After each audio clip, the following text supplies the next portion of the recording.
मुलायम के समय संसद में फफक फफक कर रोए थे सीएम योगी।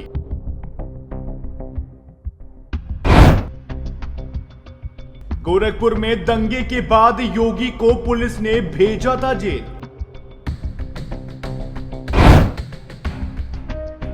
गोरखपुर से 3 बार सांसद चुने जा चुके थे योगी, फिर क्यों रोना पड़ा?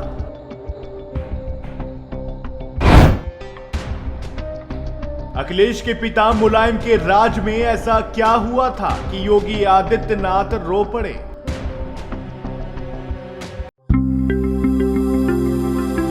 Audio Jungle. Audio Jungle. 12 मार्च सन 2007 भारतीय लोकतंत्र योगी आदित्यनाथ के आंसुओं का गवाह बना था। आज मैं पूछना चाहता हूं कि क्या मैं इस सदन का सदस्य हूं या नहीं। मैंने समाज की सेवा के लिए संन्यास लिया। मैंने अपने परिवार और माँ बाप को छोड़ा। आज राजनीतिक विद्वेष में मेरे साथ ऐसा सलूक किया जा रहा है। क्या सदन मुझे संरक्षण दे पाएगा या नहीं दे पाएगा? नमस्कार, मैं हूं अर्चित और आप देख रहे हैं एक्सेस भारत न्यूज। चलिए रुक करते हैं इस खबर पर। आवाज में कंपन और आंखों से आंसुओं के बीच के साथ योगी बोले जा रहे थे। उस समय यूपी की सत्ता मुलायम सिंह यादव के हाथों में थी। समय बदला और आज वही योगी आदित्यनाथ सीएम है और मुलायम के बेटे और खुद सीएम रहे अखिलेश यादव ने रामपुर में चुनावी सभा करते हुए योगी पर किए गए एक एहसान की बात कर दी। अखिलेश ने कहा कि उनके सीएम रहने के दौरान योगी की फाइल भी आई थी, लेकिन उन्होंने एक्शन लेने से मना कर दिया। अब सवाल है कि उसी अखिलेश के पिता मुलायम के राज में ऐसा क्या हुआ था कि योगी आदित्यनाथ रो पड़े थे। कहावत है कि राजनीतिक में मुर्दे गाड़े नहीं जाते, बल्कि इन्हें समय समय पर कब्र से निकालकर जिंदा किया जाता है। बात 15 साल पहले की है। आज उत्तर प्रदेश की सत्ता के शिखर पर बैठे योगी आदित्यनाथ उस समय गोरखपुर से 3 बार सांसद चुने जा चुके थे। वह साल 2007 की जनवरी थी, जब सर्द मौसम में गोरखपुर दंगों की आग में जल रहा था। शहर में सांप्रदायिक दंगे हुए थे और 2 लोगों की जान चली गई थी, दुकान फूकी गई थी और कई लोगों के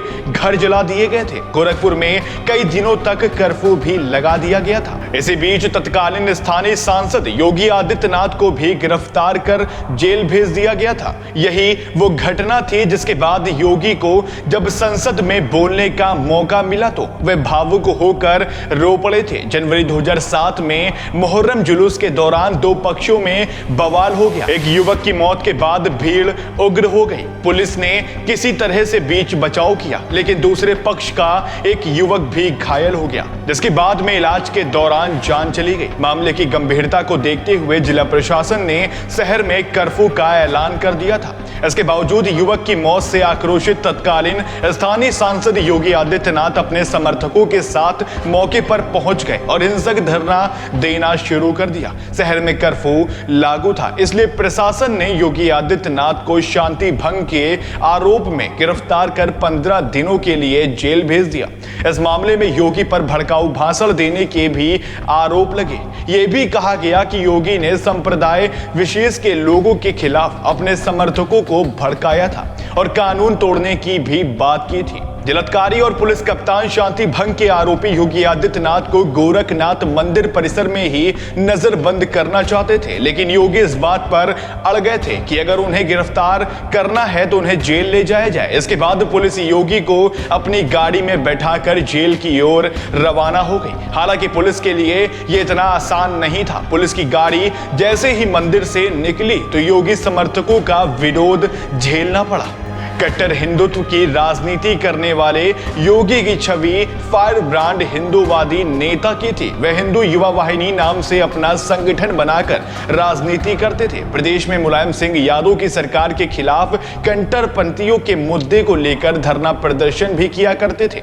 कर्फ्यू के समय जेल में 11 दिन रहने के बाद योगी आदित्यनाथ को रिहा कर दिया गया। इसी दौरान पुलिस प्रशासन को लेकर उनका दर्द संसद में छलक उठा। हालांकि इसके बाद यूपी में हुए हुए विधानसभा चुनाव में मुलायम की सत्ता चली गई। मायावती के नेतृत्व में बसपा की सरकार बन गई। अगले साल 2008 में सीएम योगी आदित्यनाथ के साथ अप्रिय घटना होते होते बची। 7 सितंबर 2008 को योगी आदित्यनाथ आजमगढ़ में आतंकवाद के खिलाफ रैली में बतौर मुख्य अतिथि शामिल होने जा रहे थे, जब काफिले पर जानलेवा हमला हो गया। आजमगढ़ के मुस्लिम बाहुल तकिया मोहल्ले में काफिले के पहुंचते ही चारों तरफ से पत्थर फेंके जाने लगे। इसके बाद पेट्रोल बम से हमला शुरू हो गया। इस हमले की तैयारी काफी पहले से की गई लग रही थी, लेकिन ये अपना टारगेट नहीं ढूंढ सके, क्योंकि हमले से थोड़ी देर पहले ही योगी काफिले के बीच में 7वें नंबर की गाड़ी को छोड़कर आगे की गाड़ी में बैठ गए थे। आइए जानते हैं कि अखिलेश ने कौन सी एहसान की बात की है। रामपुर उपचुनाव में प्रचार के दौरान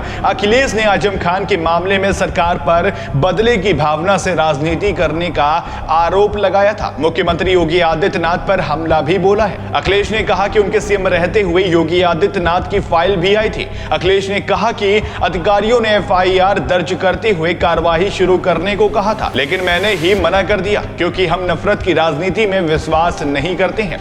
अखिलेश ने कहा कि इस बात की अधिकारियों से पुष्टि की जा सकती है, लेकिन अब हमें मजबूर ना करे कि जब कभी हम सत्ता में आए तो उसी तरह की कार्रवाई करनी पड़े। Bureau report, axis Bharat.